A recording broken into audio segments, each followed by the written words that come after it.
အစာအုပ်မှာလေးစစ်တက်စင်တဲ့လူတွေစလပ်ပိုက်ပင်ဝေါ်ဟက်ကင်လုပ်တဲ့ဆရာတွေဒီအလုံးလေးတွေ၄လုံးရောက်တယ်ဒီအလုံးလေးတွေမင်းတို့အချို့ကဘာလုပ်တဲ့အလုံးလဲလို့မေးကြလဲဦးမယ်โอเคကျွန်တော်ပြောရရင်ဘာလုပ်တဲ့အလုံးဆိုတာအောင်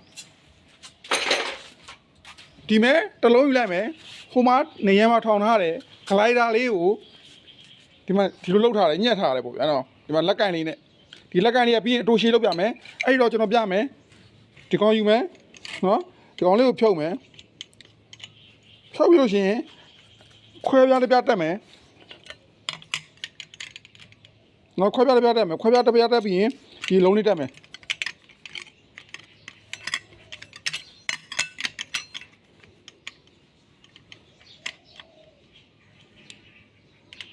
ညမလာတော့မသိဘူး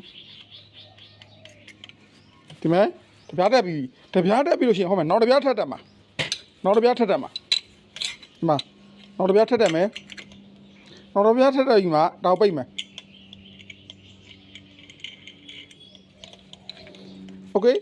ဒီလိုလေးပြီးသွားပြီပေါ့ဗျာနော်ဒီတိုင်းလေးပြီးသွားပြီတခါလေးနဲ့ပြားခွဲမှာအားလုံးသုံးဆွဲနေလို့အားလုံးအဆင်ပြေတယ်မြန်ဆန်းတယ်ကြားနေရလို့ဝမ်းသာတယ်ဒီတိုင်းပြီးသွားပြီအဲ့ဒီအမြင့်ကိုကျွန်တော်တိုင်းပြမယ်လောဆယ်အဲ့ဒီအမြင့်ကိုနော်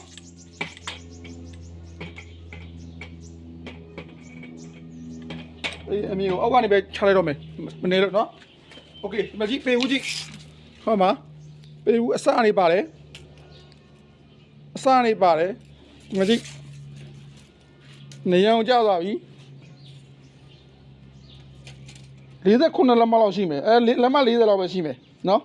မြင်ရမလားမသိဘူးလက်မ40လောက်ပဲရှိတယ်45လက်မလောက်ရှိတယ်အဲ့ဒါကိုကျွန်တော်ဆွဲထုတ်ပြီးပြန်ပြမယ်ဘယ်လောက်ထိရောက်သွားမလဲနော်အဲ့တော့ကျွန်တော်နောက်ကိုနည်းနည်းဆုပ်လိုက်မယ်နော်မြင်အောင်လို့ဘယ်လောက်ထိရောက်သွားလဲဆိုတော့မြင်အောင်လို့ပြမယ်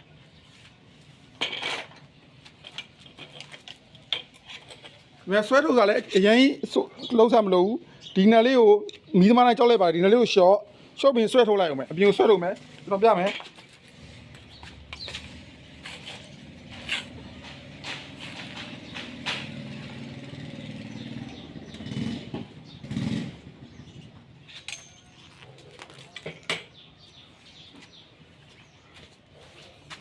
โอเคမြင်ရမလားမသိဘူးအကောင်က90နဲ့မှလည်းမရှိတယ်90လက်မရှိတယ်ကျွန်တော်ပြမယ်လောဆယ်ကတော့ကျွန်တော်အကုန်လုံးဆွဲမထုတ်ထားသေးဘူးကင်မရာတစ်ဖက်ကြည့်နေရတဲ့အတွက်ကျွန်တော်ပြမယ်နော်မကြည့်ပဲ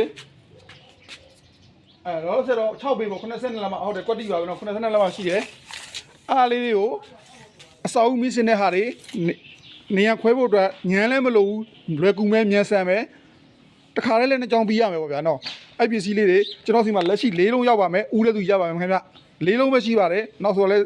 ဝင်လာဖို့ဆိုတာလည်းအခက်အခဲလေးတွေရှိနေပါခင်ဗျဟုတ်ကဲ့အားပေးတယောက်ချင်းစီကိုကျေးဇူးတင်ပါတယ်ဗျာ